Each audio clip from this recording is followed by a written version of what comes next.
இந்த மாதிரி வகுப்புகள்லாம் இலக்கிய வகுப்புக்கு நான் போயிருக்கிறேன். நான் கல்பனா ஃபஸ்ட் டைம் ராமேஸ்வரம் போனேன். அதோட இதில் வந்து இருக்கிறது எனக்கு ரொம்ப மகிழ்ச்சி இருந்ததுனாக்கா, யூஸ்வலாக நான் எழுத வரும்போது நான் 16 வயசில் நான் சுருக்கமாக ஒன்று சொல்கிறேன். நான் நினச்சது அரசியல்ங்கிற ஒரு சமூக அரசியல் தான். நமக்கு ஒரு பேசிக் இல்லைன்னா ஒரு சமூக அரசியல் தெரியாமல் எந்த அரசியலுமே புரிஞ்சிக்க முடியாதுன்றது என்னோட கருத்து. புரட்சியாளர் அம்பேத்கர் கூட நான் வழக்கமாக வந்து பாபா சாஹேப் அம்பேத்கர் தான் நான் புரட்சியாளர் அம்பேத்கர் தான் என்னை பொறுத்த வரைக்கும். அவரை நான் எப்படி புரிஞ்சுக்கணும்னாக்கா, அவரும் வந்து அவர் சின்ன குழந்தையிலேயே அவர் மாட்டு வண்டியில் தள்ளிட்ட கதைலாம் நமக்கு தெரியும். மாட்டு வண்டியிலேருந்து தள்ளி விட்டான், அதுக்கப்புறம் கொஞ்சம் கூட காசு தரேன்னு சொன்னேன், ஒரு இடத்துக்கு போறாரு. அப்புறம் இன்னொரு இடத்துக்கு போனாக்கா அவருக்கு காலம் எடுக்குது. அந்த வண்டிக்காரனே கொஞ்சம் பரிதாபம் பார்த்து அந்த வீட்டில் போய் தண்ணி வாங்கி கொடுங்க, ஆனால் நீங்கள் வந்து பாசின்னு சொல்லிடுங்க அப்படின்னு போய் சொல்ல கற்றுத்தான். காசு எக்ஸ்ட்ரா கொடுத்துறாரு. அந்த வீட்டில் பார்த்தோன்னே ஆணோட தோட்டத்தை பார்த்தோன்னே இங்கே பாசி இல்லை கேட்டால் போய் சொல்லிடுவாங்க, அதை துரத்தி விட்றாங்க. இதெல்லாம் வந்து கூடுதல் தகவல் தான். இப்போ இதெல்லாம் மீறி நான் இது எல்லாருமே தெரிஞ்ச கதைகள் தான். நான் எப்படி பார்க்குறேன்னாக்கா, இந்த நம்மளை தாழ்த்தப்பட்டவன் சொல்கிறான் இல்லைங்களா, முதல்ல அந்த கருத்துல இருந்து நம்ம முதல்ல வெளியில் வரணும். தாழ்த்தனவன் யாருன்ற கேள்வியை நம்ம கேட்கணும். தாழ்த்தப்பட்டவர்கள், ஒடுக்கப்பட்டவர்கள் போது நான் என்னுடைய நாவல்களில் முழுக்க வந்து உயர் சாதின்ற வார்த்தையை நான் பயன்படுத்த மாட்டேன். இந்த உயர் சாதின்னு ஒருத்தனமே கிடையவே கிடையாது. ஏன்னா உயர் சாதின்றது மனிதனே வந்து ஒட்டுமொத்த மனித சமூகமே வந்து ஒரு உயர்வான சமூகம் தான். அதில் வந்து மேலே கீழே பார்க்குறாங்கன்னா அவர்களுக்கு கீழான தாழ்வு சாதி என்றதுதான் என்னுடைய கருத்து.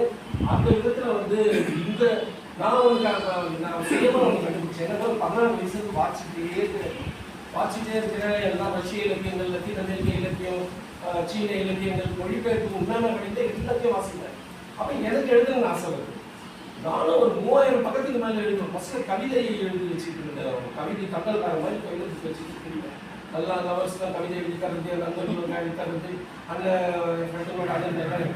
ஒரு கட்டத்தில் என்ன ஆயிடுச்சுனாக்கா, ஒரு கண்டுபிடிக்கிறாங்கனாக்கா, கலிலி பிரானோட ஒரு கவிதை வாட்சி, ஒரு காதல் பறவையில் முடிந்த சிலைகள் வாட்ச உடனே கவிதைங்கிறது ரொம்ப நுட்பமான விஷயம்.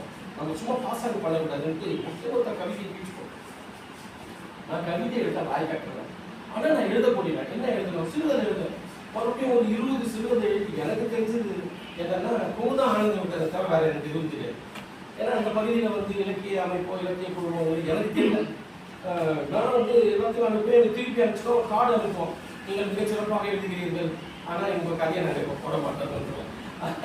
அதுதான் எனக்கு அந்த பயிற்சி மாதிரி. அதாவது ஒரு 6-7 அட்டைங்க வந்திருக்கோம்.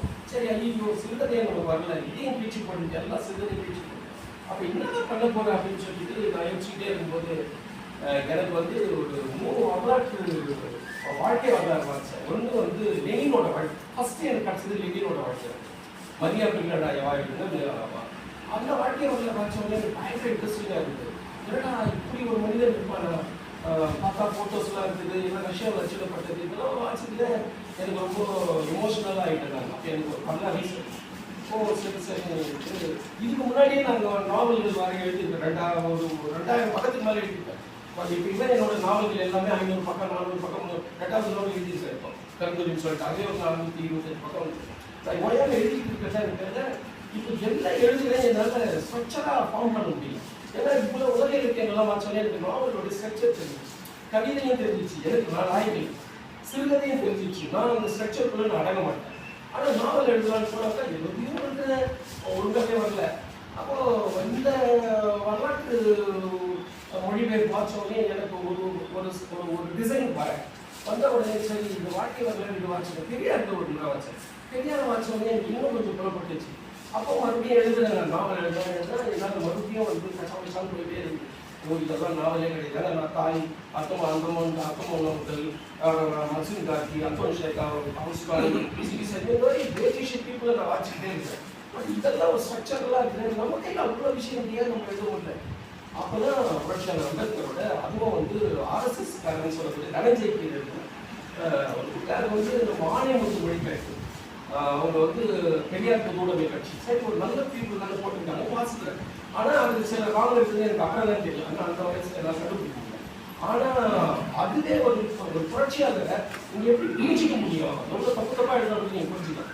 அந்த விதத்துல நான் அவர் படிச்ச உடனே தான் நான் அறுபடுதுல ஃபர்ஸ்ட் நான் எழுதுவேன். அப்போ உங்களுக்கு என்னன்னா பேஸ் வந்து கரெக்டாக இருக்கும். அதாவது எவ்வளோ அறிவு ஒன்றா இருக்கலாம், எவ்வளோ பார்வை ஒன்றா இருக்கலாம், எந்த சல கொட்டிட்டு இருக்கிறது ப்ராப்பர் டிசைன் வராதுன்றது எனக்கு புரட்சியாளர்களோட வாழ்க்கையை வந்து வாசித்த உடனே தான். அது ஒரு சின்ன தொகுப்பு தானே, அது ஒரு 400 பக்கம் ஒரு 70 பக்கம் ஒரு ஆசை தனஞ்செய்திருக்கு. அது என்னை மட்டும் ரொம்ப சின்னதான். ஏன்னா இவரோட லைஃப் ஸ்டைல் வந்து 1000 பக்கங்கள் கொண்டு.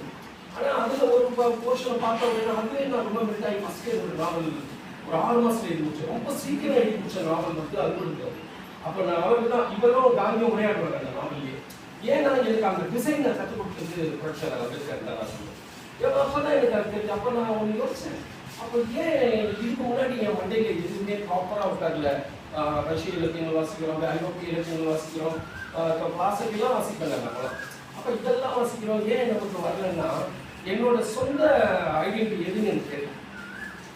நான் ரஷ்யாவில் அமெரிக்காவில் போய் பயிற்சி பெற்று நான் ஒன்றும் மைக்கேல் ஜாக்சனுக்கு ஆப்ரேஷன் பண்ண போகிறது. நான் இங்கே இருக்கிற குப்பனுக்கும் சுப்பனுக்கு தான் ஆப்ரேஷன் பண்ணேன்.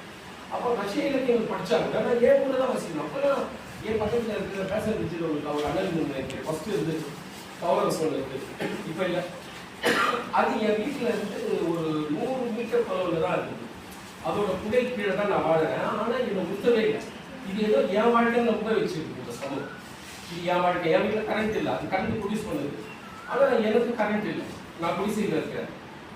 இதெல்லாம் எனக்கு புரியல. அப்போ இவர் வாசித்த பிறகு தான் இவர் ரஷ்யனுக்கு வாசிக்கும் போது கூட எனக்கு அந்த அந்த லொக்கேஷனை கண்டுபிடிப்பாங்க, களம் கண்டுபிடிப்பாங்க. அது கண்டுபிடிக்கல. இவரை வாசிக்கும் போது தான் எனக்கு நம்ம பிரச்சனை என்னன்னு புரிஞ்சுக்கலாம். அப்போ எனக்கு என்ன தோணுச்சு, என்னன்னா தத்துவங்கள் வந்து இந்தியாவில் வந்து தத்துவங்கள் இருக்குது. தத்துவத்தின் தொட்டில்வாங்க இந்தியா சாதாரண அப்படிதானே சொல்லுவாங்க. பார்த்தாக்கா ஒரு 4 வர்ணங்கள் இருக்குது, அது இல்லாமல் சாக்கியம் இருக்குது, அப்புறம் மாயன் இருக்குது, ஒரு 6-7 மதங்கள் இருக்குது, சார்வகால் ஒரு தத்துவம் இருக்குது, இவ்வளோ இருக்குது. ஆனால் எல்லாமே பார்த்தா வெறும் குப்பைன்னு நமக்கு தெரியும். அதை தான் இவர் வாழ்க்கை முழுக்க சொல்லிட்டு இருந்தது என்னன்னாக்கா இந்திய தத்துவங்கள் அத்தனையும் குப்பை. அது வந்து சுரண்டி படைக்கிறதுக்காக அவங்க ஏற்பாடு பண்ண ஒரு தத்துவம். அப்போ நான் ஒரு பிலாசபியை தரேன். அது என்ன பிலாசபின்னாக்கா, நீங்கள் வந்து யாருக்கும் அடிமை இல்லை, எனக்கும் யாரும் அடிமை இல்லை, நானே யாருக்கும் அடிமை அப்படிங்கிற தத்துவத்தை அவர் அப்படி. அதுக்கு முன்னாடி வந்து மேல் கீழ் இவருக்கே ஒரு எனக்கு ஒரு நான் சொந்தமாக ஒரு கருத்து இருக்குதுன்னா இவருக்கு எப்பவுமே ஒரு மத அபிமுகம் இருக்குது. புரட்சியாளர் அம்பேத்கருக்கு எப்பவுமே ஒரு மதத்தின் கீழே ஒரு மனிதன் இருக்கணும் அப்படின்னு சொல்லிட்டு ஒரு மத அபிமானி தான். ஆனால் அவர் என்ன நினைக்கிறார், எப்படியாவது சீர்திருத்திடலாம் இந்த சமூகத்தை. இப்போ நம்மளே நிறைய பேர் வந்து என்ன பண்ணுவோம், புரட்சியாளரையும் கையில் பிடிச்சிக்குவோம், மதத்தையும் கையில் பிடிச்சிக்குவோம். ஒருபோதும் ஒரு மாட்டோம். ஏன்னா அது எனக்கு ஒரு இதை நான் இப்போ சொல்கிறேன், எனக்கு ஒரு 17-18 வயசுலேயே நான் எல்லா கையில் எல்லாருக்கும் அடையாளம் சில்வர் கலர் தொங்க வச்சுருப்பேன். நான் எல்லா கையில் வச்சுருப்பேன். அப்புறம் நான் வந்து கட் பண்ணி போட்டேன். ஏன்னா ஒன்று நீ வந்து புரட்சியின் பார்வையில் இருக்கு, இல்லைன்னா வந்து நம்பிக்கையின் பார்வையில் இருக்கு. ரெண்டுமே ஒன்று தான். ஆனால் புரட்சியின் பார்வையில் செயல் இருக்கும், நம்பிக்கையின் பார்வையில் வெறும் நம்பிக்கை மட்டும்தான். ஏன்னா வெறும் எல்லாமே நம்பிக்கையின் அடிப்படையில் தான். அப்போ இந்த தத்துவார்த்த நிலைமை புரியும் போது தான் ஒன்னொன்னா புரிய வரும். அது ஒன்னொன்னா புரிய ஆரம்பிச்சுது எனக்கு. என்னன்னு பார்த்தா, இந்த உலக இந்தியாவில் இருக்கிற நமக்கு தெரிஞ்ச செஞ்சு ஹரப்பா மொஹஞ்சதாரோன்றது வந்து அதுக்கு முன்னாடி நமக்கு தெரியவே தெரியும். 1922 வரைக்குமே நமக்கு அது ஒரு என்ன சொல்லுவாங்க, டீ காடுன்னு ஒரு டீமேடு மாதிரி. அது வந்து மதஞ்சாலம் கழிக்கிறதுக்கான ஒரு பகுதி.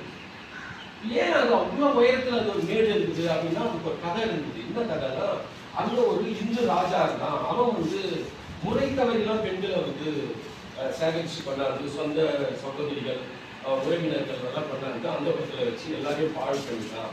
அதில் ஒருத்தி வந்து அவனை சபிச்சுட்டா. அந்த அரண்மனையினுடைய அழிவின் பகுதி தான் அது அப்படின்னு ஒரு கதை ஹரப்பா மொஹஞ்சதாரோ. அதனால அந்த ராஜாவோட ஆவி அந்த சுத்தத்தினை யாரும் போக மாட்டாங்க.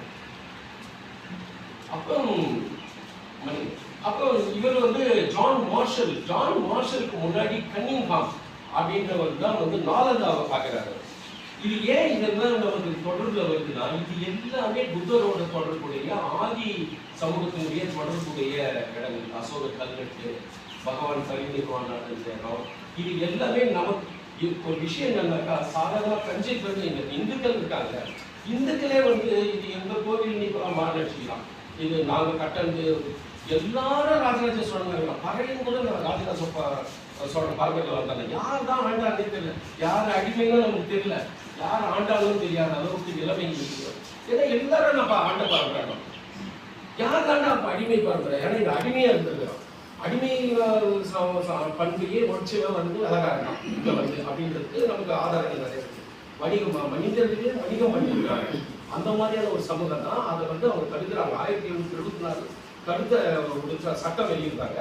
அது வரைக்கும் நம்ம பெண்கள் வந்து மறைக்கவே கூடாது, இடுப்புக்கு முட்டி கீழே துணி கட்டக்கூடாது. இது வந்து ஒடுக்கப்பட்டவங்க பிற்படுத்தப்பட்ட சமூகத்துக்கும் அது நிலைமையா இருக்குது. அப்போ ஆண்களுக்கு வந்து பேண்ட் ஷர்ட்டெல்லாம் வந்து நம்மளாம் போனதுலாம் வெள்ளக்காரங்க நன்றி சொல்லணும். என்னை பொறுத்த வரைக்கும் நான் ஒரு உறுதியாக ஒன்று சொல்லுவேன், எவ்வளோ பெரிய கசப்பான அது ஒரு உண்மையானாங்க. வெள்ளையரே இந்த பூமிக்கு வந்தது வந்து தலித்துகளை பொறுத்த வரைக்கும் காலம் தந்த படை. ஏன்னா புரட்சியாளர் அம்பேத்கரே புரட்சியாளராக அவருடைய கல்வி மாடம் மாறுறதுக்கு ஒரு பரோடமன்னு உதவி பண்ணியிருக்கோம். ஆனால் பரோடமன்னு பண்ணப்ப அவர் வந்து எக்ஸ்பீரியன்ஸ்டன் கல்லூரி அங்கதான் வந்து தன்னுடைய இளங்கலைய முடிக்கிறார். முதுகலை இங்கேயும் முதுகலை முடிச்சுட்டாரு. இல்ல இளங்கலையை தான் இங்க முடிச்சாரு, முதுகலை வந்து கலமையா இருக்கிறார். அப்போ இதுவே வந்து ஒரு மிஷினரி நடத்துற பள்ளியில தான் அவர் படிக்கிறாரு. ஆனா அந்த மிஷினரிலேயே வந்து ஜாதிய கொடுமை இருந்தது அப்படின்றதுலாம் இந்த வரலாற்று பார்வை நம்ம எந்த நிலைமையில இருந்தோன்றதை புரிஞ்சுக்கிட்டு அடுத்து இதை நான் சொல்லிடுறேன், ஒரு பேசிக் ஒன்று சொல்லிடுறேன். இது என்னன்னா தஞ்சை பிரகதீஸ்வரர் கோயிலே வந்து என்னன்னா ராஜராஜ சோழன் கட்டினா அப்படின்றது 1910 வரைக்கும் யாருக்கும் தெரியாது. அதை வந்து ஒரு காட்டு சோழன் கட்டின்னு இருக்கான் அப்படின்னு காஞ்சிபுரத்துல இருக்கிற ஒரு காட்டு சோழன் அவன் தான் வந்து இதை கட்டினான் அப்படின்னு ஒரு ராஜராஜ சோழன் வந்து ஒரு 1110 வருஷத்துக்கு முன்னாடி இதை கட்டினான்ட்டு நமக்கு 1910 வரைக்கும் நமக்கு தெரியவே தெரியாது. 1887 ஸ்கூல்ஸ்ன்றது வந்து அதை சர்வே பண்ணுறாரு. அவர் சர்வே பண்ணி அவரும் முதல்ல அப்படிதான் அறிவிச்சிருக்காரு. இதை ஏன் சொல்றாங்கனாக்கா நமக்கு உண்மையே தெரியாது. நமக்கு மட்டும் இல்லை, இந்த ஒட்டுமொத்த சமூகத்துக்குமே உண்மை தெரியும். இந்து சமூகம் உயர்சாதின்னு சொல்லிக்கிறாங்கல்ல, அந்த பயணிகளுக்கே இந்த உண்மை தெரியாது. இப்போ போய் எல்லா தலையிலையும் கிரியை வச்சு காசு வாங்குறான், பொண்ணெல்லாம் எடுத்து விடுறான், அந்த பயனுக்கே தெரியாது இது வந்து ராஜராஜ சோழன் கட்டது. ஏன்னா இவன் படிச்சவன் அறிவாளின்னு சொல்லக்கூடியவன் அந்த கல்வெட்டுல அடிவாரத்துல கம்ப்ளீட்டா எழுதி வச்சிருக்கு. கல்வெட்டுல ஒருத்தரும் படிக்கல. இவங்க அறிவு சமூகம்னு சொல்லிக்கிறாங்க. இதை வந்து நம்ம சொன்னது ஒரு வெள்ளக்காரன் ஸ்கூல்ஸ்ங்கிற ஒருத்தர் தான் நம்ம சொல்றாரு. இது வந்து ராஜராஜ சோழன் கட்டது, 1010 வருஷத்துக்கு முன்னாடி இது கட்டது அப்படின்னு சொல்லிட்டு அவர் தான் சொல்றாரு. சொல்லிட்டு இவங்க அவனே வெட்டிட்டு அவனே கல்வெட்டு வெட்டிக்கிறான், நீங்க யாரும் பாக்கலையாடா அப்படின்னா எப்பூனுக்கு மூஞ்செல்லாம் இருக்குது. இவனெல்லாம் நம்ம உயிர் சாதின்னு நம்ம நம்புறோம்ல, நம்மளே ஆட்களே சொல்லுவாங்க அவன் ஐயர்ப்பா ஆகணும். ஐயர்ன்றவன் வந்து எனக்கு ஒரு இடத்துல அவன் தோலை வந்து குற்றஞ்சாட்டியா வெள்ளை தோலை வச்சு நிறைய சாதிக்கிற சமூகம் நான் மனித சொல்லுவேன். தன்னோட கவர்ச்சி வச்சு நிறைய சாதிக்கும். அது யாராலையும் மறுக்க முடியாது. ஆனா புரட்சியாளர் அம்பேத்கர் என்ன சொல்றாரு, நேரம் ஒரு ரோல் பண்ணிச்சு. ஆனா ஒரு குறிப்பிட்டதுக்கு பிறகு ரோல் பண்றாரு.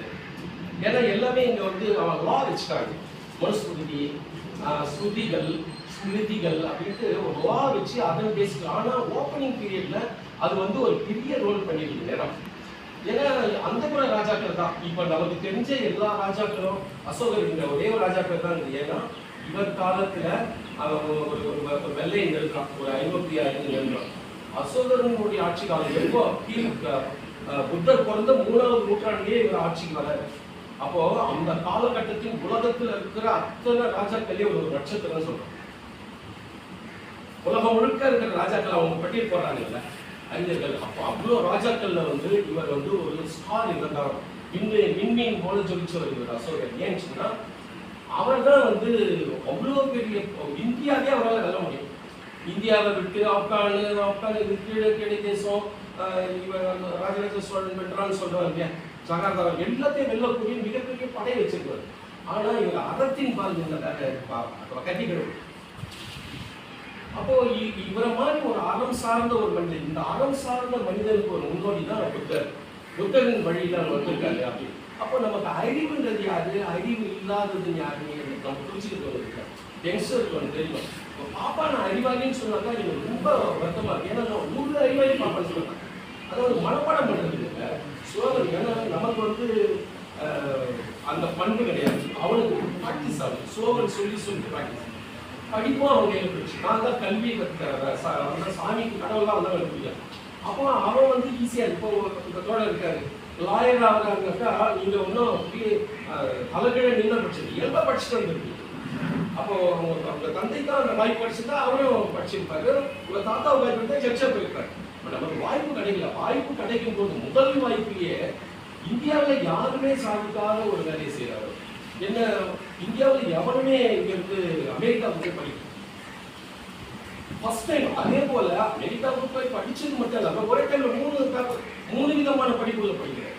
ஒரு என்னடா ஒரு தத்துவம், அறிவியல், பொருளியல், எல்லா விதத்திலையும் வந்து ஒரு கரைச்சி குடிச்ச மாமேதைன்னு சொன்னாக்கா நம்ம பாசாக ஒரு உடையப்பட்ட சமூகத்துல இருந்து பேசியிருக்கிறதுல அவங்களுக்கு அணுகவே முடியாத ஒரு அறிவாளியாக இருக்கு. இப்போ நான் என்ன முன்னாடி வந்து எனக்கு மார்க்சிஸ்ட் கட்சியில் ரொம்ப தீவிரமாக இருக்கேன், இப்போ இருப்பேன், எப்பவுமே இருப்பேன், அதில் மாட்டுக்கிறதுல. ஆனால் நமக்கு எல்லாமே அதை கற்றுக் கொடுத்தாங்க. இப்போ பார்க்கும்போது இந்த சமூகத்தில் ஒரு வாய்ப்பு கிடைக்கும் போது ஒரு மனிதன் எப்படி போயிடுறாருன்னா, நான் பேசுறது வேற விதமாக இருக்காது, ஒரு ஸ்ட்ரக்சராக இருக்காது. நீங்கள் படிச்சு தான் என்னன்னா, இப்போ ஒரு வாய்ப்பு கிடைக்குது ஒரு தலைமுறையில், இவ்வளோ பெரிய சாதனை படைக்கிறாரு. ஒரு இசைன்னு ஒன்று இளையராஜா 2வது முறை சிம்பனி எழுதுறாரு. ஒடுக்கப்பட்ட ஒரு சாதாரண ஒரு தேயிலை தோட்டத்தில் வேலை செஞ்ச ஒரு அடிமை தாயோட மகன் தான் உண்மையுமே. ஆனால் ஒரு வாய்ப்பு கிடைக்குது. இந்த வாய்ப்புல எப்படி நமக்கு இவ்வளோ அடாப்ட் ஆகிறோம் அப்படின்னு சொன்னாக்கா, நம்ம ஆழ்மனதுல இருந்தே அந்த எண்ணம் பல நூற்றாண்டுகளா இவர் சவுதார் குளத்துல போய் தண்ணி குடிக்கும் போது நூற்றாண்டு காலத்தை கழிச்சிட்ட அப்படின்ற ஒரு சொல்லு ஒன்று இருக்கு. ஆண்டாண்டு காலத்தாக அந்த ஒரு பெரிய அடியில தண்ணியில குடிச்சிட்ட அப்படின்ற மாதிரி நமக்கு எப்போதுமே ஒரு தாகம் இருந்துகிட்டே இருக்குது. அதுதான் இவ்வளவு பெரிய பொருட்சாலை உருவாக்குது, ஒரு பெரிய இசையமைப்பாளர்களை உருவாக்குது அப்படின்றது தான் என்னோட பார்வை. இது எல்லாத்தையுமே வந்து நமக்கு கையில பொக்கிஷம் போல கொண்டுட்டு போனவர் புரட்சியாளர் அம்பேத்கர் என்ற முறையில நம்ம அவருக்கு நன்றி சொல்லலாம். இப்போ மறுபடியும் பார்த்தோம்னாக்கா இது அசோகர்ன்ற ஒரு ராஜா இருந்ததே நமக்கு யாருக்கும் தெரியாது. நம்மளால எந்த வரலாறுமே இல்லை. எந்த கல்வெட்டுகள் 14 கல்வெட்டுகளை கண்டுபிடிச்சதே அலெக்சாண்டர் கனிங் தான். அவரோட 14 கல்வெட்டுகள்ல ஒரு 150 வருஷத்துக்கு முன்னாடி நமக்கு யாருக்குமே தெரியாது, பார்ப்பனருக்கும் தெரியாது அசோகர்ன்ற ஒரு மன்னன் இருந்தான் அப்படின்னு யாருக்காவது அது மாதிரி கேள்விப்பட்டிருக்கீங்களா? அப்படி ஒருத்தர் இருந்தாருன்றதே நம்ம வரலாறுல இருந்தே ஒழிச்சிட்டாங்க. அவர் அந்த நமக்கு இருக்கிற அந்த அசோக சக்கரம், அந்த 3 முக சிங்கம் என்றதே கண்டுபிடிச்சு நமக்கு தந்தவனே இந்த அலெக்சாண்டர் கனிங் தான். சாஞ்சி தூபி இருக்குது, அது கூட ஒரு மண் மூடிய மேல் தான். அது எப்போதும் கொண்டாடப்பட்டது இல்லை. அது பாதி மூடி ஒரு கொம்பு. இப்போ கூட நமக்கு ஏதோ ஒரு கொம்பு தெரிஞ்சு நம்ம அதை அகழ்வுல பண்ண மாட்டோம், தேடிக்கு தான் வந்துடும். அது மாதிரி தான் வந்து சாஞ்சியும் வந்து ஜெனரல் டெய்லர் அவன் தான் வந்து நாலந்தா பல்கலைக்கழகம் ஏறக்குறைய கிபி 500ஆம் நூற்றாண்டில் ஆரம்பிச்சு 1300 வரைக்கும் ஏறக்குறைய 800 வருஷம் பௌத்த புரட்சிகளாக நடக்குது. இப்போ அதுக்கு என்னன்னா வேத பள்ளி உள்ள இருக்குது, வேத தத்துவங்களும் நடத்துறாங்க. அதுல வேத தத்துவம்லாம் நடத்துறாங்க. பௌத்த பள்ளி தான் அது, முழுக்க பௌத்த பள்ளி. இங்க இருக்கிற காஞ்சிபுரத்தில் இருக்கிற ஒரு பேராசிரியர் தான் அங்கே போய் பாடம் எடுக்கிறாரு. ஏறக்குறைய 10,000 மாணவர்கள் இருக்கிறாங்க. 2000 ஆசிரியர்களுக்கு வேலை செஞ்சுதான் சொல்றாங்க. ஏறக்குறைய 1.5 கிலோமீட்டர் நீளம், 1/2 கிலோமீட்டர் அகம் கொண்ட ஒரு பெரிய 44 ஹெக்டேர் பரப்பளவில் இருந்த ஒரு நாலந்தா பல்கலைக்கழகமே உலகத்திலேயே வந்து பல்கலைக்கழகம் நமக்கு இல்லை, இந்தியாவில் கிடையாது. ஏன்னா இவர்களெல்லாம் படிக்கும்போது ஸ்கூல் நம்மளாம் திணை பண்ணிட்டாங்க. ஆனால் ஒரு பௌத்த மன்னன் வந்து ஒரு பல்கலைக்கழகத்தையே வச்சிருந்துருக்காங்க. அதை அழிச்சு ஒழிச்சிருக்கிறாங்க. யார் ஒழிச்சிருந்தா யார் ஒழிச்சிருப்பாங்க நமக்கு தெரியல. திரும்ப புத்தர் சிலையெல்லாம் கழுத்தெல்லாம் வெட்டி இருக்குது. அது மாதிரி இந்த பார்ப்பனர்கள் வந்து இவ்வளோ அயோக்கியத்தனம் பண்ணியிருக்கிறாங்க. இவனுங்களை நம்ம அறிவாளின்னு சொல்ல முடியும். ஒரு எழுதுறவனா என் பாயிண்ட் ஆஃப் வியூ வந்து சொல்றேன். இது மாதிரி இந்த சாஞ்சியே ஒரு வெள்ளக்காரங்க கண்டுபிடிச்சிட்டாங்க. அசோகர் கல்வெட்டை 14 தூண்கள், அவரோட தத்துவங்கள் எழுதின 14 தூண்கள், அதை கண்டுபிடிச்சிட்டு ஒருத்தர். இவனுங்க சொல்ற இந்து கோயிலான தஞ்சை பிரகதீஸ்வரர் கோயிலே வந்து உலகத்துக்கு யார் கட்டினான்னு சொன்னது, அதை கண்டுபிடிச்சி ரொம்ப காலமா இருக்குது. ஆனா அதை வந்து அதே மாதிரி ஹரப்பா முடிஞ்சுட்டாங்க. இப்போ இதை வந்து என்னன்னாக்கா இவனுக்கு வந்து இது பக்கத்துல தான் வந்து சரஸ்வதி நதி முடிச்சு அப்படின்னு ஒரு பொய் சொல்றாங்க. ஒருவேளை இவனுக்கு கண்டுபிடிச்சிருந்தாக்கா என்ன ஆயிருக்காரு, சான்ஸ்கிரிட் கல்லுலாம் இருந்திருக்கும். இப்போ ஹரப்பா மொஹஞ்சதாரோ கம்ப்ளீட்டா அது ஒரு திராவிடம். ஏன்னா இங்க யாருன்னா திராவிடன்ற சொல்லி முகம் சுழிச்சாக்கா நான் வந்து நமக்கு ஏன்னா திராவிடம்ன்றது வந்து தமிழம்ன்றதோட ஒரு ஸ்ட்ரக்சர் வேர்டு தான். ஆரியத்துக்கு எதிர்நிலையில நிற்கிற ஒரு வார்த்தை. அதை வந்து இப்போ நான் திராவிடம் தான் கேட்டால் நான் தமிழன் தான் சொல்லுவேன். ஆனால் என்னோட இனக்கூறு எதுல இருந்து வந்து திராவிட இனக்கூறுன்றதுல நான் இருக்க மாட்டேன். ஏன்னா அவங்க நமக்கு ஒரு ஒரு மனித பேரினங்களையே ஒரு டிசைன் பண்றாங்க. என்னன்னா ஒரு அறவாளன்னு சொல்லிட்டு இதுலேயே ஒன்று பார்த்தேன். அவர் வந்து ஒரு 1950 வரைக்கும் ஒரு கருத்து இருக்குது. நம்ம அதை முதல்ல புரிஞ்சுக்கணும். அப்பதான் நம்ம இனம் என்னன்றது நமக்கு தெரியும். ஒரு 1950 வரைக்கும் ஒரு 4 பேரினங்களா சமூகம் இருந்தது. அது என்னன்னாக்கா, ஒன்று ஃபர்ஸ்ட் நீக்ரிடோ, ரெண்டாவது இந்த மங்கோல் சீன முகம் கொண்ட மங்கோலிய இனம், ரெண்டாவது வந்து ஆஸ்திரேலியா அப்படின்வாங்க. இது 4வது வந்து காக்கோசியம். காக்கோசியம் தான் ஆரிய இனம். இந்த ஹிட்லர் சொன்ன ஆரிய இனம், ஒயிட் பீப்புள் எல்லாமே, இதெல்லாமே ஒயிட் பீப்புள். இது பிளாக்கு, இது வந்து சீன முகம் கொண்டது. ஆஸ்திரேலியான்றது ஒரு தனி இனம். இந்த இடமே கூட திராவிட இனக்கூறுகள் உள்ளதுன்றான். பழைய பழங்குடிகள் ஆஸ்திரேலியாவில் பழங்குடிகள். ஆஸ்திரேலியாவில் இருக்கிறவங்களும் 200 வருஷத்துக்கு அழகாக இருக்காங்க. ஆஸ்திரேலியாவுக்கு ஒரு நாடே கிடையாது. இங்கேருந்து போன திருடர்கள், கடன் வாங்கினவங்க, இவங்களெல்லாம் புஷிங் போய் அந்த தீவில் விட்டு அந்த ஆஸ்திரேலியா இருக்காங்க. ஆனால் அதுக்குள்ள ஒரு பழங்குடினா அது எல்லாத்தையும் கம்ப்ளீட்டாக டிஸ்ட்ராய் பண்ணிட்டாங்க. இப்போ ஒரு 20 வருஷத்துக்கு முன்னாடி ஆஸ்திரேலியா அந்த பழங்குடியினுடைய மணி கேட்டாங்க. அந்த ஜிப்ரானிய ஏதோ ஒரு பெரிய நீண்ட குழல் விடுவாங்க. நம்ம தமிழ் வார்த்தை 50 வார்த்தை அவங்க பேசுவாங்க. இப்போ பார்த்தா எங்கள் தாத்தா மாதிரியே இருக்காங்க, என்ன மாதிரியே இருக்கும் ஆஸ்திரேலியா இடத்துல இருக்கிற. அது என்னன்னாக்கா, இப்போ இந்த 4 பேரினர்கள் இல்லைட்டாங்க. ஃபர்ஸ்ட்ல சொன்னாங்க இந்த 4 பேரினத்துல நம்ம இப்போ இது நீக்கிற இடத்துல வந்திருக்கோம். அப்போ கூட நம்ம இப்போ என்ன சொல்றாங்கன்னாக்கா, ஹோமோசேப்பியன் அப்படின்னு சொல்லிட்டு ஆப்பிரிக்காவினுடைய நிலப்பரப்புல இருந்து உலகம் முழுக்க பிரிஞ்சு போயிருக்கிறாங்க. ஒரே ஒரு இனம் ஹோமோசேப்பியன் சொல்லிட்டு ஒரு இனம். அந்த இனத்தினுடைய சந்ததியினர் தான் உலகம் முழுக்க வெள்ளையா இருக்கிறான், மஞ்சளா இருக்கிறான், சோப்பா இருக்கிறான், குட்டையா இருக்கிறான், எல்லாருமே ஹோமோசேப்பியன் தான். நமக்கு முன்னாடி ஒரு இனம் இருந்தது, அது நியாண்டர்தல்னு ஒரு இனம்.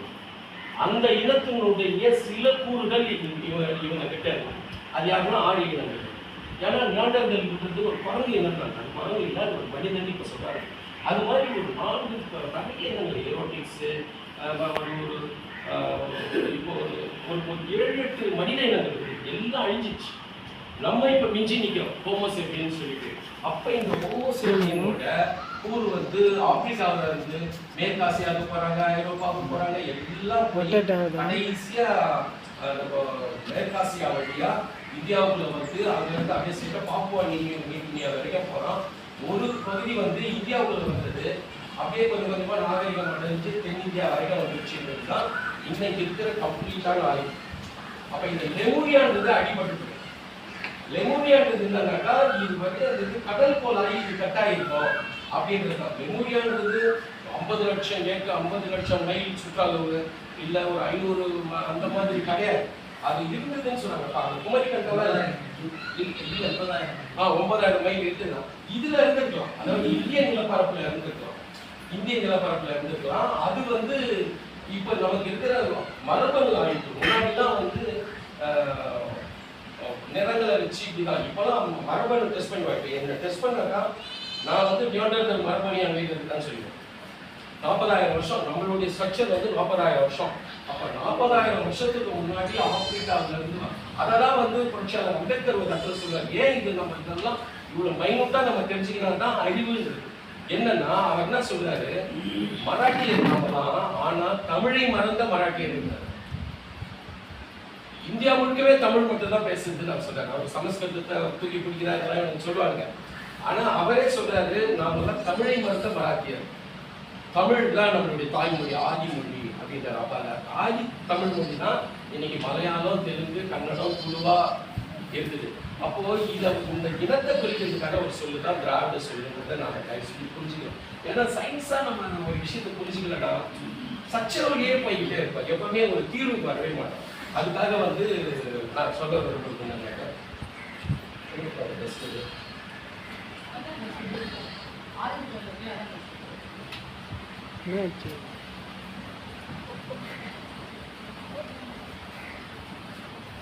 இந்த மாதிரியான சூழல்ல தான் நம்ம இந்த வரலாறை நம்ம புரிஞ்சுக்கணும். இது வந்து நேற்று நடந்த சம்பவங்களுடைய அடிப்படையில் பார்த்தாக்கா ஆரியனை ஒருபோதும் நான் அறிவாளியாவே கருத மாட்டேன். ஏன்னா ஒரு 1931 ஒரு படம் வருது. அந்த படத்துல ஒரு காமெடி படம் வருது. பழைய காமெடி முத்தரன் ராமசாமின்னு ஒருத்தர் நடிகர். அதுல அவன் வந்து சொல்றான் திடீர்னு, ஏப்பா நம்ம எதிர் வீட்டுல தெவ்யா கச்சேரி நடந்துப்பா அப்படின்னு சொல்றான். அப்போ இது ரொம்ப கேஷுவல் பேண்டா இருக்குது. ஒரு 50-60 வருஷத்துல கெட்ட வார்த்தை மாறிடுச்சு. அப்ப இதை நம்ம புரிஞ்சுக்கணும். அப்ப அந்த அந்த அந்த தேவரடிய நடனத்தை தான் வந்து அவன் அந்த மாதிரியான வார்த்தையில பிழறி சொல்றான். இப்ப நம்ம அதை வந்து கெட்ட வார்த்தை அப்படின்னு நம்மளும் விட்டுறாம, அப்போ அந்த பரதநாட்டியத்தை வந்து பாலம்மான்னு ஒரு அம்மா பேசுறாங்க. எப்போ போன முறை நீளம் நிகழ்வுல பாலம்மா வந்து பேசுறாங்க.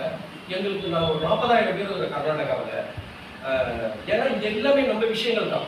நம்ம எப்படிலாம் மாறி மாறி வந்துட்டு இருக்கிறோம். இந்த பேஸ் தெரியாம நம்ம எப்போ இங்கிலீஷுக்கோ தமிழுக்கோ வந்து இலக்கணம் ரொம்ப முக்கியம். அந்த ஸ்ட்ரக்சர் தெரிஞ்சிச்சுன்னா நீங்க மொழியை எளிதா கேப்சர் பண்ணலாம் அப்படின்ற மாதிரி அரசியலை வந்து நம்ம நிலைமை என்னன்னு தெரிஞ்சுட்டா அந்த பையன் அங்க வரும்போதே தெரிஞ்சுக்கலாம்.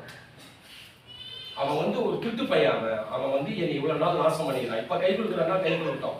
ஆனா வந்து உன் அறிவாளின்னு என்னடா சொல்லிக்காத, வா நீயும் நானும் ஒரே சமயத்துல போடுவோம், எவன் வரான்னு பார்க்கணும் அப்படின்னு நம்ம சொல்லலாம். ஏன்னா நம்ம எழுதவே மாட்டோம். இப்போ அவன் தான் என்ன நான் பாக்குறேன். நாவல்னாக்கா அவனுக்கு தான் இருப்பாங்க. நம்ம கவிதை எழுதிட்டு இருப்போம், கானா பாடிட்டு இருப்போம், சினிமா. இப்ப போட்டிக்கு வரவே மாட்டாங்க, ஓடிட்டு வர. இப்ப நமக்கு அவனுக்கு எதிரியே கிடையாது. நமக்கு அவன் ஜெயலலிதா கண்ணு கட்டின தூரம் அவன் நமக்கு எதிரி கிடையாது. நம்ம பசங்க வந்துடுவோம். நம்ம பக்கத்து வீட்டுல இருந்து ஒரு பையன் எழுந்து வந்துருவான். ஆனா நான் எழுதினு வந்துட்டு 400 பக்கத்துக்கு நாவல் எழுதி வரான். ஃபர்ஸ்ட் கிளாஸா இருக்கு. என்னடா இப்படி எழுதினாங்க? புயல் சனையை பத்தி எழுதுறான்.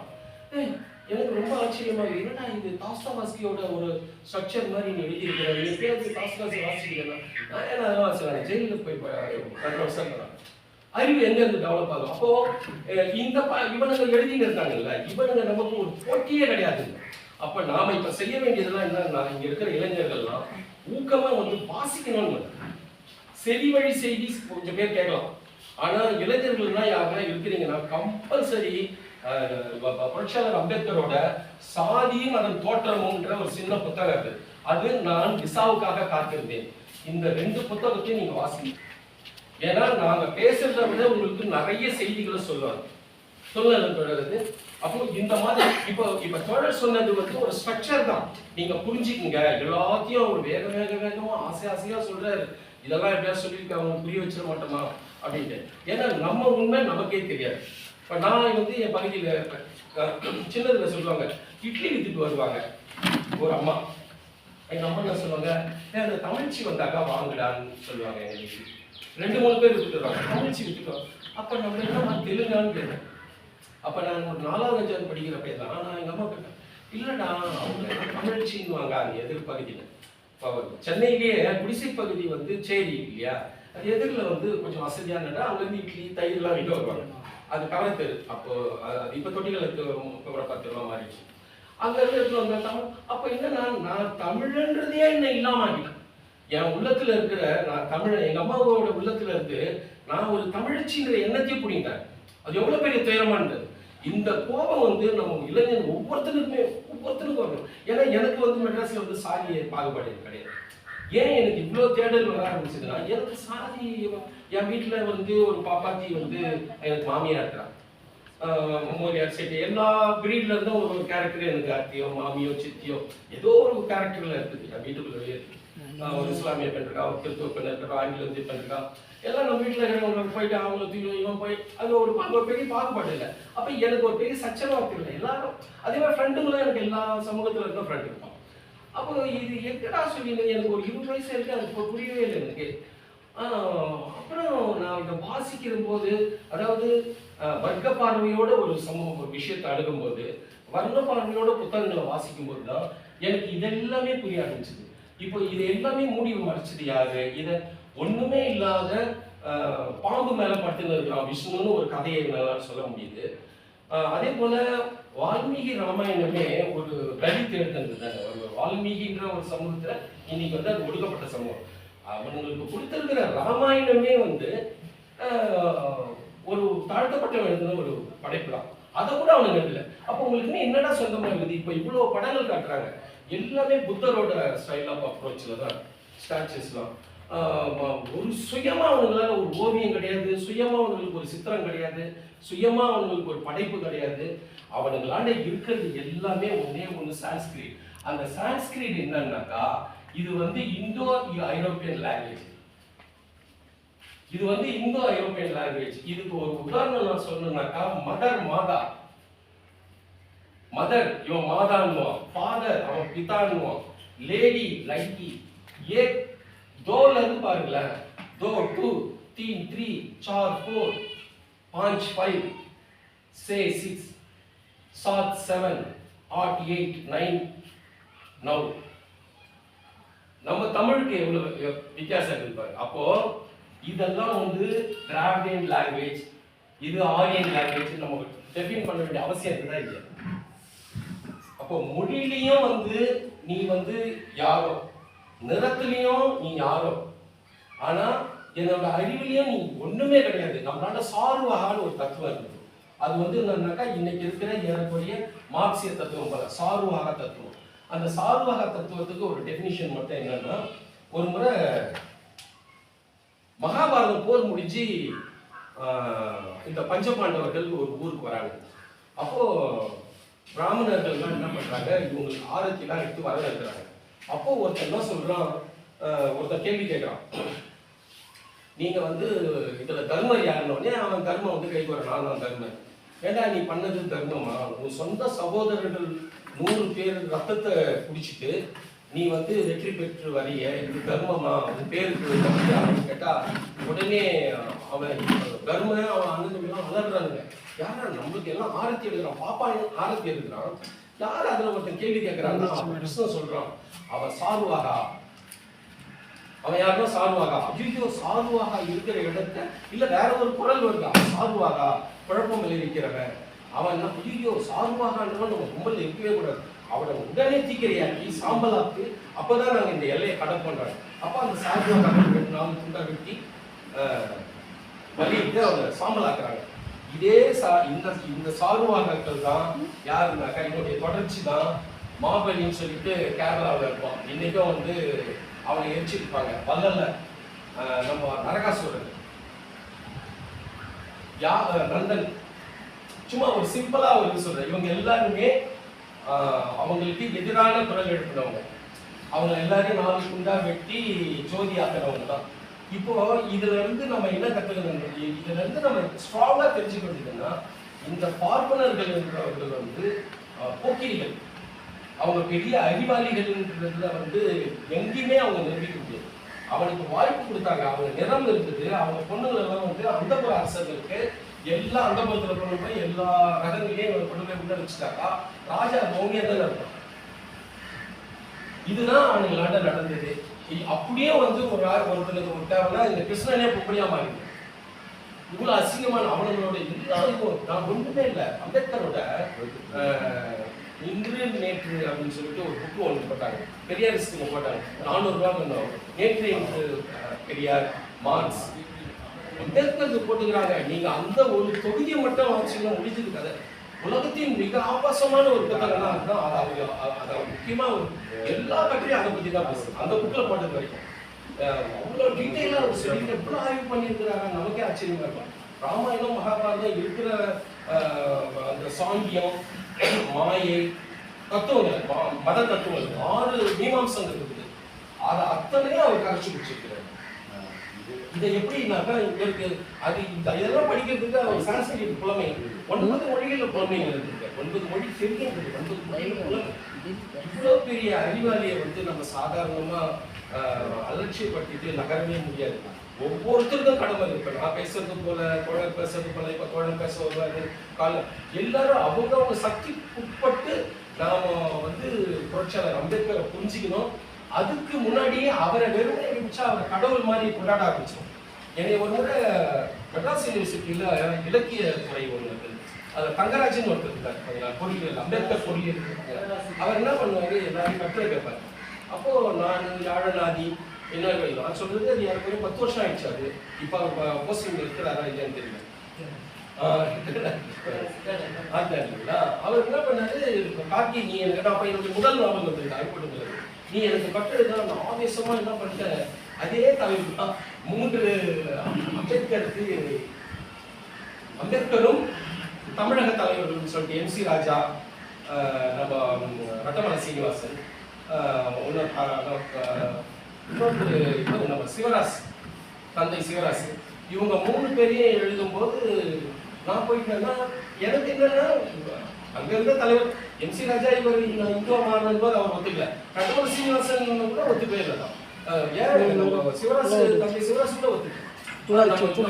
வெளியில போயிட்டா நம்ம கேள்வி கேட்க தட்டையான பார்வை.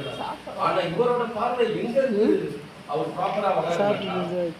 அவரு நான் ஃபர்ஸ்ட்ல சொன்னதான் அவருக்கு ஒரு மத அபிமானம் இருந்தது. எப்படியாவது நம்ம ஒருவேளை கல்வி கற்றுட்டோம்னாக்கா நம்ம எப்படியாவது வேலை வந்துடலாம், கோட்ஷூட் போட்டோம்னாக்கா நம்மளை வந்து இவங்க ஏற்றுக்குவானுங்க அப்படின்னு கொலம்பியாக்கெல்லாம் போய் படிச்சுட்டு இங்க வந்தா கூட அவர் ஒரு பார்சி ஹோட்டல்ல போய் தங்குறாரு, பரோடா பண்ண.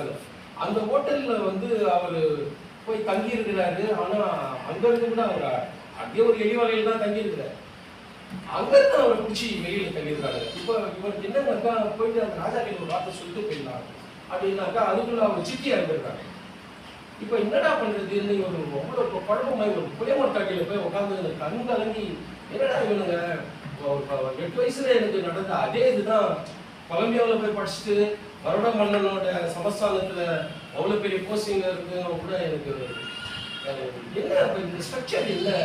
ஒரு பியூன் வந்து எனக்கு ஒரு தனி மொழி கொடுக்க மாட்டேறான், என்னதான் இந்த ஸ்ட்ரக்சர். அப்பதான் பாருங்க போய் டிசைனே எப்படி இருக்குது, இந்த டிசைன் பண்ண அதான் சொல்ற சாதியை மனு கண்டுபிடிக்கலாம். அவனுக்கு அவ்வளவு அறிவு கிடையாது. எல்லாரும் மனு சாதி அவனுக்கு அவ்வளவு அறிவு இல்லைன்ற அவனோட அறிவுன்றதே இருக்கான். அந்த பையனுக்குலாம் அவங்களுக்கு அறிவு கிடையாது. இது ஏற்கனவே இருந்த ஒரு சிஸ்டமேட்டிக்கா அவன் ஸ்ட்ராங் பண்றான். அதுதான் அவர் சொல்றாரு கதவடைப்புன்னு ஒரு கான்செப்ட். போல செய்தல் கதவடைப்பு 2 கான்செப்ட் சொல்றாரு. போல செய்தல்னா அவரை போல நான் இருக்கணும்னு சொல்லி அவர் வக்கீல் போட்டு போடுறாரு, நான் பாட முடியும். எனக்கு என்ன தகுதி இருக்குன்னாக்கா நான் ஒரு பேனா வச்சுக்கிறப்போ ஒரு நோட் வச்சிருக்கேன், ஏன்னா நான் எழுதணும்னு சிந்திக்கிறேன். எனக்கு அது இப்ப யாரு என்ன செய்யணுங்கிறது அவங்க சூழல் தீர்மானித்து அவங்க தொழில் தீர்மானிக்கும். ஆனா யார் வேணாலும் எதை வேணாலும் தீர்மானிக்கலான்றது வேற. ஆனா அவங்க தீர்மானிச்சிட்ட பிறகு அதுக்கான டூல் அவங்க அது மாதிரிதான் அவரு என்னடா இது இந்த ஸ்ட்ரக்சர் மாறவே இல்லையே, அப்ப இது மாறாது. இந்த ஸ்ட்ரக்சர்ல வந்து இவன் டிசைன் பண்ணி வச்சிருக்கிறான்.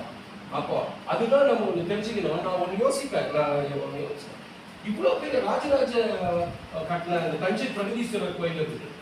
ஆனா இதை கட்டின ராஜாவோட வீடு இருக்குதுங்க.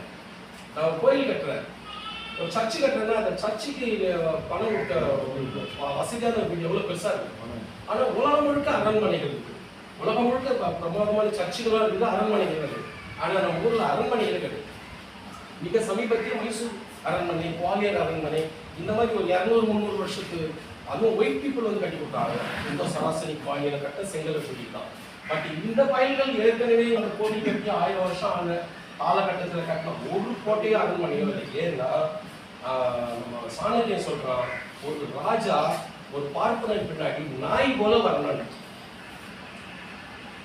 ஒரு பார்ப்பனன் பின்னாடி ஒரு ராஜா நாய் போல வரணும். அவன் சொன்னாக்கா பார்ப்பனன் சொன்னா கேட்கணும். அதாவது அவன் சொல்றான், கடவுளை விட பார்ப்பனன் மேலானவன், சூத்திரனை விட வைசியன் மேலானவன், வைசியனை விட சத்திரியன் மேலானவன், சத்திரியனை விட பிராமணன் மேலானவன், பிராமணனை விட கடவுள் மேலானவன் கிடையாது. கடவுளை விட பிராமணன் மேலானவன் அவன் எல்லாருக்கும். ஏன்னா நீ வந்து கோயிலை வச்சுட்டீங்கன்னா அப்ப இந்த மாதிரி எல்லா ஸ்ட்ரக்சர்லையும் அவன் வந்து தன்னை வந்து இவ்வளவு எஸ்டாப்ளிஷ் பண்ணி வச்சிருக்கான். இதை இந்த சமூகம் நம்பிக்கிட்டு இருக்கு. ஏன்னா அவனுடைய நம்மளோட புரியாத ஒரு மொழி, இந்த மொழியே நம்மளுக்கு கிடையாது, இந்த சர்க்கிள்லயே கிடையாது. இதுக்கும் உருதுக்கும் ரிலேஷன்ஷிப் இருக்கும், இதுக்கும் பார்சி மொழிக்கும் ரிலேஷன்ஷிப் இருக்கும், இதுக்கும் வந்து இங்க இருக்கிற இப்ப லேட்டஸ்டா வந்து ஹிந்தி இதோட சேர்க்கக்கூடாது. அது வந்து ஒரு பிசினஸ் லாங்குவேஜ், எல்லா பயன்களும் சேர்ந்து ஒரு உருவாக்குன ஒரு மொழி. ஆனா தமிழ் வந்து என்னன்னாக்கா, நீங்க சவுத் கொரியன் வந்து சொல்றான் தமிழ் வந்து என்னோட தாய்மொழியோட பேஸ், ஜாப்பனீஸ் சொல்றான் என்னுடைய தாய்மொழியின் பேஸ் வந்து தமிழ் அப்படின்னா, சைனீஸ் கூட ஒரு சில இடத்துல, ஏன்னா நம்ம 2 பேரும் அவனை விட முன்னாடி வந்தோமா பின்னாடி வந்தோமான்றது ஒரு பெரிய சர்ச்சை கொடுத்தாலும், இந்த ஏன்ஷியன் லாங்குவேஜ்ல வந்து இன்னைக்கு உயிரோடு இருக்கிற வந்து தமிழ் ஒன்று, இன்னொன்று சைனீஸ். அப்போ இந்த தமிழர் வந்து எவ்வளவு, அதுல நம்ம ஆதி தமிழர், எனக்கு கூட நம்ம ஆதி தமிழர் நம்ம சொல்லலாம். அதை வந்து அயோத்திதாச பண்டிதர் சொல்ற ஆதித்தமிழர் சொல்லணும் அப்படின்னு. ஆனா அவருக்கு கூட அவர் கூட ஒரு நல்ல அறிஞர் தான். அயோத்திதாச பண்டிதரும் ஒரு நல்ல ஸ்ட்ரக்சரலான, அதாவது அறிவாளின்றதை விட ஸ்ட்ரக்சரல் ஒன்று சார்ந்து தான் ஒரு பேஸ்ல இருந்து தான் ஒரு அறிவு வளர்ன்ற மாதிரி. அயோத்திதாச பண்டிதரும் வந்து ஒரு அது என்ன சொல்லுவாங்க, அத்வைதம் சார்ந்த ஒரு அறிஞர் தான். அவர் வந்து ஊட்டியில வந்து துவைதம் பள்ளி ஆரம்பிக்கிறார். அவர் ஒரு சங்கராச்சாரியர் மாதிரி ஆரம்பிக்கிறார். நம்ம வந்து தனியா ஒரு மதத்தை கட்டமைக்கலாம் அவரே கண்டுபிடிக்கிறார். ஏன்னா சொந்த செருப்படி வாங்க காந்திக்கு தான், காந்தி எப்படி திடீர்னு காந்தி போறாலும் காந்திக்கு நமக்கு விமர்சனம் அதை விட்டுருவோம். அந்த வந்து இந்தியாவில் எப்படி போராடுவாங்கன்னா அவர் அடிச்சு வாயை உடச்சதால தான் அவருக்கு அந்த ஜவன் பரிசத்துல இருந்து அவர் போற ட்ரெயின்ல கூலி அப்படின்னு சொல்லிட்டு அவர் அடிச்சு வாயை உடச்சிட்டு தள்ளி 2 பல்லு போடுவார். வயசாகி போடுவார். ஒரு வெள்ளக்காரன் அடிச்சு அவர் பல்லு போடுவார். ஏன்னா நான் வந்து வயசு என் குடிமையில வச்சுக்கிறேன், என் ஊர்ல வந்து நான் தான் தெரியாது, கூலின்றான் பிளாக்ன்றான். அந்த காண்டு தான் அந்த ஆள் வந்து, இல்லைன்னா அவர் வந்து ஒரு சமாதான பேர் வைக்கிறாங்க. அதான் அவங்களுக்கே உரிய அறிவு தான், அவங்க ஒரு போராளிலாம் கிடையாது. ஆனா அதே மாதிரி தான் பெரியாரும் வந்து ஒரு விமர்சகர் தான். பெரியாரும் வந்து எனக்கு நான் பெரியாரு நான் எனக்கு எப்பவுமே சிகப்பு நீளம் கருப்பு 3 வந்து ஃபாலோ பண்ணணும். 3 வந்து ஒரு ஃப்ரெண்ட்ஷிப் இருந்தால் தான் நம்ம என்னதான் பிரச்சனை கூட நம்ம ஈஸியாக தூக்கி சாப்பிடுவாங்க. ஏன்னா இந்தியன் ஸ்ட்ரக்சர் இல்லை, இந்த ஸ்ட்ரக்சர் அந்த மாதிரி இருக்கிறதால நான் தான் அப்படின்னு ஒண்ணுமே பண்ண முடியும். மேடம் பக்கத்துல இருக்கிறவங்க அடிப்பாங்க. ஃபுல்லா பயிர் நம்ம சகோதர தோழர்களே நம்ம வந்து கை பிடிச்சிக்கணும் அப்படின்ற முறை இல்லை. ஆனா விமர்சனம் பெரியார் வந்து எடுத்துமே பேரு தந்தையா வந்தாங்க. இல்ல அவருக்கும் வந்து ஒரு செருப்படி வந்து காசியில கிடைக்கும். அவர் வந்து நண்பர்களோட போகும்போது என்னன்னா 2 பார்ட்னர்களோட போறாரு. அந்த கதை தெரியுதானே உங்களுக்கு? தெரிஞ்சா நான் சொல்றேன். அவர் 2 பார்ட்னர்களோட அவர் இங்க வந்து காசி அவங்க அப்பா கூட கோச்சிக்கிட்டாரு. கோச்சிக்கிட்டு அவர் வந்து ஆந்திராவுக்கு போயிட்டு இடுப்புல இந்த காலெல்லாம் கட்டி வச்சுக்கிறேன் எல்லாம் ஒரு டபில போட்டு ஒரு நல்லா கொடுத்துட்டு இவனுக்கு கூட நான் பஜனை பாடிட்டு போறாரு. இவனுக்கு அவருக்கு தெரியும் தெலுங்கு சான்ஸ்கிரிட் தான் மொழிபெயர்க்கிறது. இப்படியா போயிட்டு கிச்சன் சாப்பிட்டு போறாங்க. இங்கெல்லாம் போனவங்க காசியில போன உடனே